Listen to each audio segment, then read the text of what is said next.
T-minus 10, 9, 8, 7, 6, 5. All three engines up and burning.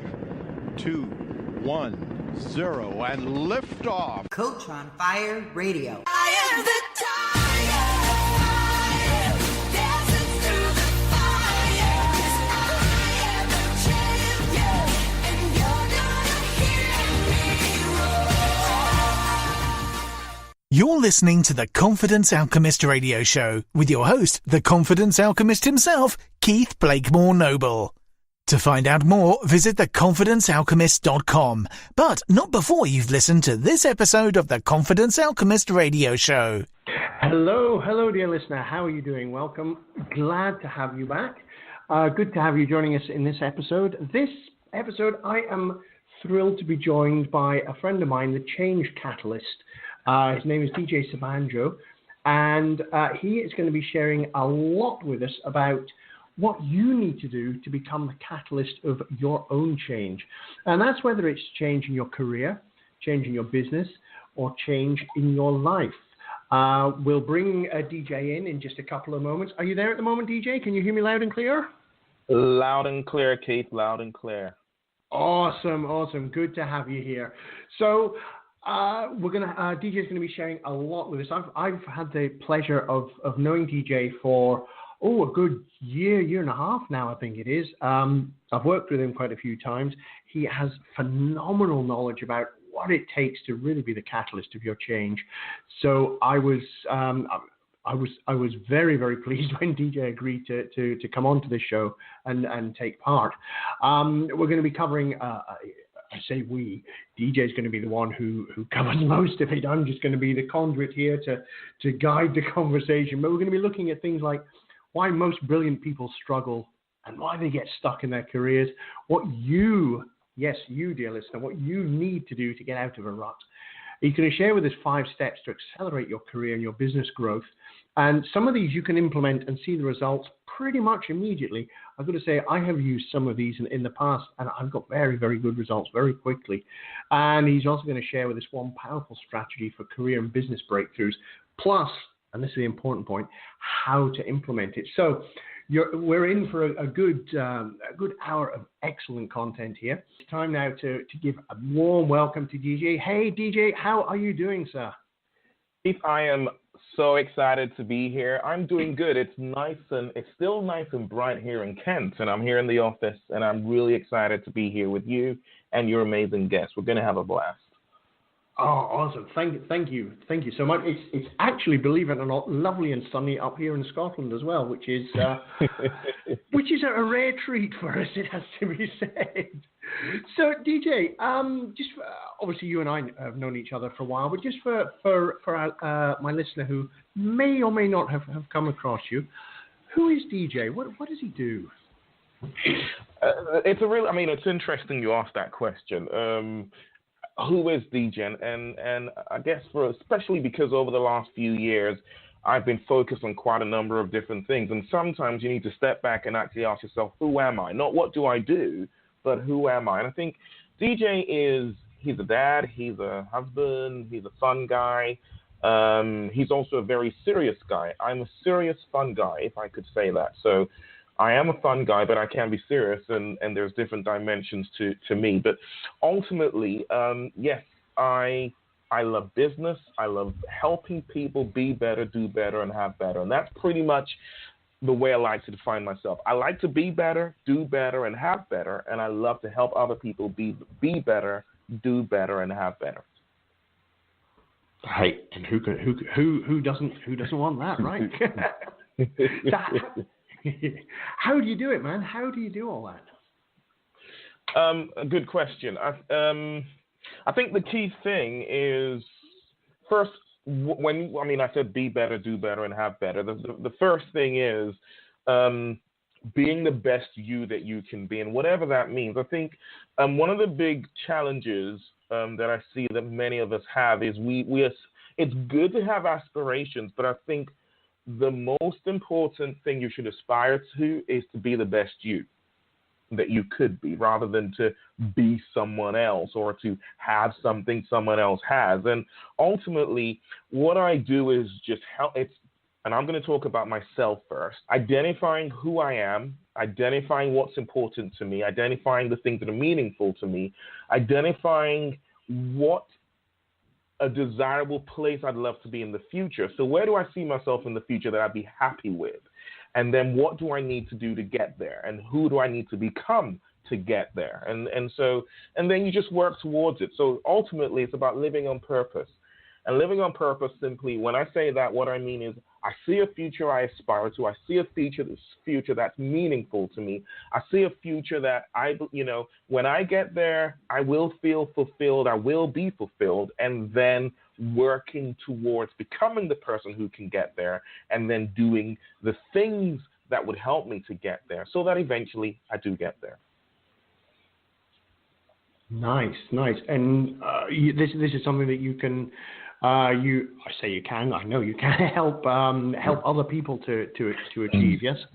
Yes, and that's what, in a sense, that's what we're going to be looking at tonight. I mean, tonight I know we're looking at growth, and we're looking at catalyzing growth and accelerating growth, but it really is pretty much that. It's about, because growth, ultimately, you're growing towards something. Because when I talk about growth or development, it really is growth, which is, to me, growth means becoming something or attaining something.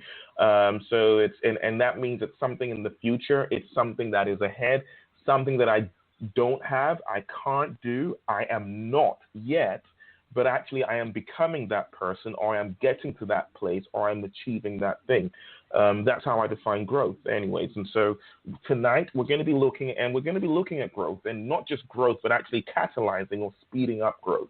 That's what we're going to be looking at tonight, and hopefully we can have some fun. Yeah, and that final bit, catalyzing the growth, that really is an important thing, because I guess as we go through life, we are all growing in some way. We can't we can't help it. We can't not grow, basically. All of our experiences, everything that happens, we grow. But you're right. What you bring is, that's why you're the change catalyst. You bring that thing that takes us from just growing steadily and slowly to really rocketing that growth, so we really can achieve what we want to achieve and be the best us we can be.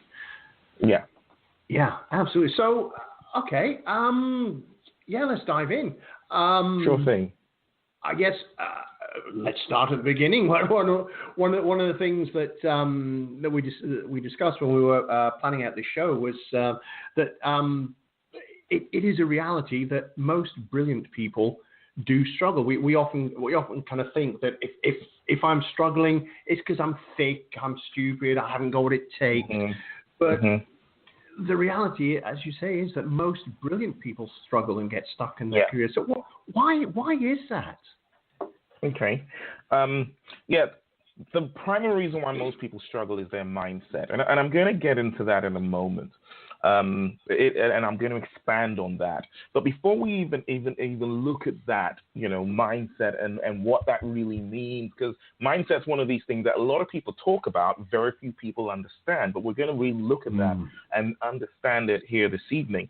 But I mean, the ultimate thing is if the primary thing that really slows us down is if we are not healthy. Right? It's actually the first step to acceleration is actually our well-being, and that's basically the state of being well. Now, why is that important? Because how well we are determines how we feel. Now, feelings have been maligned that, feelings are not important. It's really, our feelings lie to us. And that is true. Our feelings do lie to us. But our feelings are also very, very powerful. We move based, it's feelings that move us. And if you move against your feelings, what I mean by that is if I don't feel like doing something and then I do it, right, and I keep on doing it in spite of the fact that I don't feel like doing it, it will wear me out. right? Because we're working against our feelings. We need to put a lot of energy into that because our feelings are resisting it now. And so if we feel good, we basically have more energy to be productive. And so when I talk about well-being, I mean, I'll talk about mental well-being first of all. Our minds and when we talk about well-being, there's really two things. There's a diet and then there's exercise in every sphere. And so things like what we feed our minds, there's healthy food and there's junk food.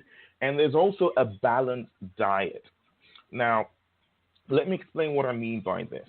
Now, if you're the sort of person who's only into serious stuff, I only put some, I'm not into things, I don't do comedy, I don't do all that. I'm only into the serious stuff. The challenge with that is we do need a little bit of relax and have a laugh time. We do need that. Our brains need that.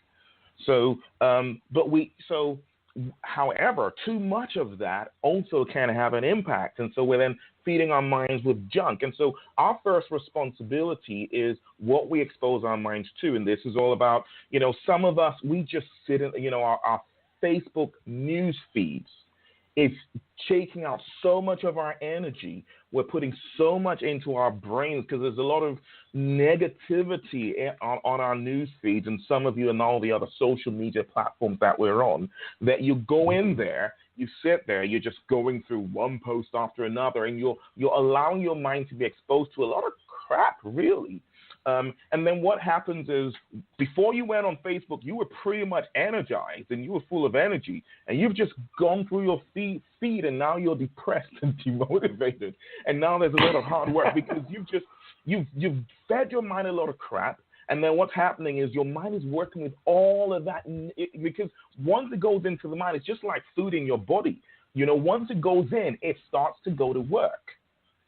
Right, it starts to go to work, and then there's the negativity that's there in our brains, and so we then have to work harder to do the things we need to do to help us towards our goals. So there's the food. So we've got to make sure that. I'm a very strong advocate of getting positive stuff into your heads, into your brains, what we expose ourselves to. We know that. Guard your heart, guard your mind with all diligence, because that really affects your life. So feeding your brain is really essential for our well-being. And then there's the other element, which is exercise. Now, this is all foundational stuff. I'm going to go into, I know someone's thinking, well, I want some really practical stuff. Well, this is the practical stuff, because well-being is really at the foundation of accelerated growth. Right, because it just makes it a lot easier. I'm not sure if this makes sense to you, Keith. Yeah, it's making a lot of sense, and I'm actually taking a few notes here as well, I got to say. Okay, all right, Brill. I'm just going to zip through this, and then we're going to get into the other stuff. And then we look at exercise, and with exercise, it's things like problem solving, decision making, deep thinking, quick thinking, and there are a few games we can do that could really help us with this sort of thing: problem solving, decision making, deep thinking, quick thinking. But just doing these regularly to exercise our brains so that when we are faced with challenging situations, we're not overwhelmed. You see, for a lot of us, we kind of avoid challenges, but the reality is sometimes for us to attain our goals, we will have to face them. And if our brains are not used to working with challenging situations and trying to solve difficult problems, trying to make tough decisions, and having to think deep and having to think quick and make quick decisions, if we're not used to doing that, then we do get stressed, and it impacts on how we feel, and it impacts on our overall productivity. So that's the mental element. With physical, I'm not going to go into a lot of detail because many of us know that. We know that when we eat unhealthy, that our bodies tell us that. So I won't go into detail around that. I have been guilty of that myself, and I just know that I'm feeling terrible, and I know it's because of what I ate, and I'm thinking, DJ, you're such an idiot. Why did you do that? Right? And then and I have to work harder to get through the day and get through my work because I don't feel like it, because I'm feeling lethargic, I'm feeling tired because of what I ate. So there's the food, and then there's the exercise. And again, so I won't, we know that stuff. And I think the bottom line is if my body feels good, I generally am able to be more productive. And I think that's the bottom line. And then there's a spiritual element, and again, it's pretty much the same thing. And with the spiritual,